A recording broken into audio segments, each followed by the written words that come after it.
Are you still relying on utensils like forks and spoons to convey food into your mouth? The SCHI Lab at the University of Sussex is here with Tastyfloats, a contactless food delivery system that uses ultrasound to levitate, transport, and deliver delicious morsels directly onto your tongue.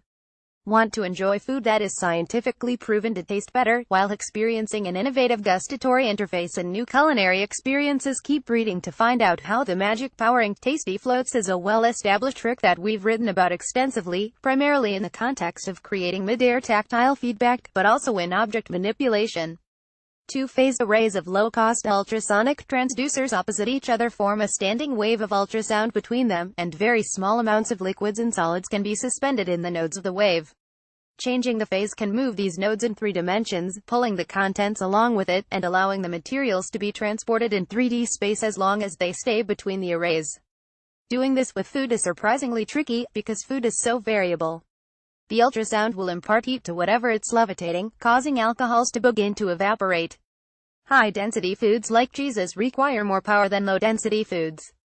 And the overall system has to be tuned to adapt to foods of different weights to be able to properly control their respective exit trajectories so that they land on just the right spot on your tongue.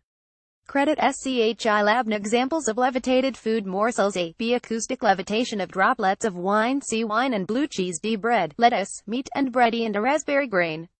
The point of this whole exercise is to be able to understand how our perception of food changes if it's reduced to an isolated morsel that can be deposited into your mouth without anything else intervening, which is an unprecedented level of control.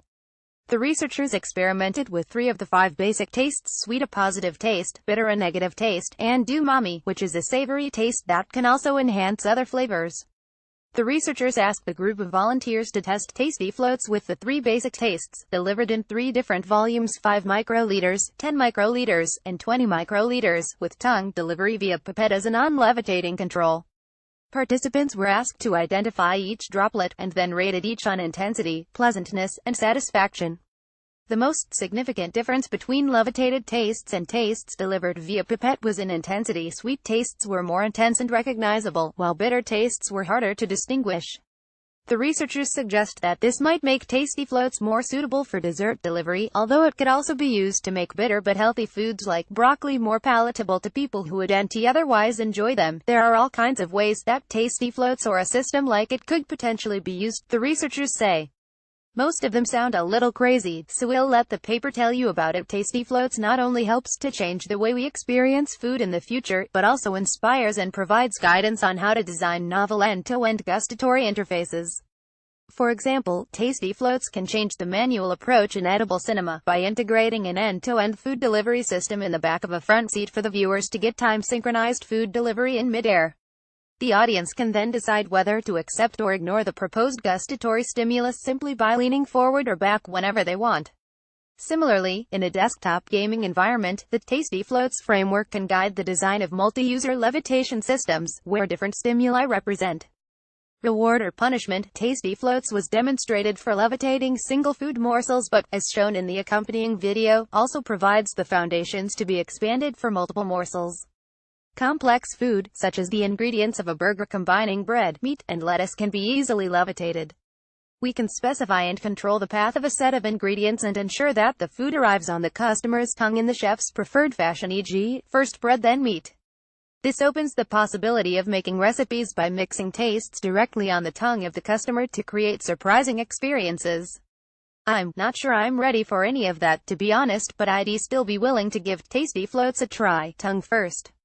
Tastyfloats, a contactless food delivery system, by Kaitan V. Asia Marzo, Damien Ablart, John Luca Memoli, Sriram Subramanian, Bruce Drinkwater, and Mariana Oberst from the SCHI Lab at the University of Sussex will be presented later this month at ASCMISS.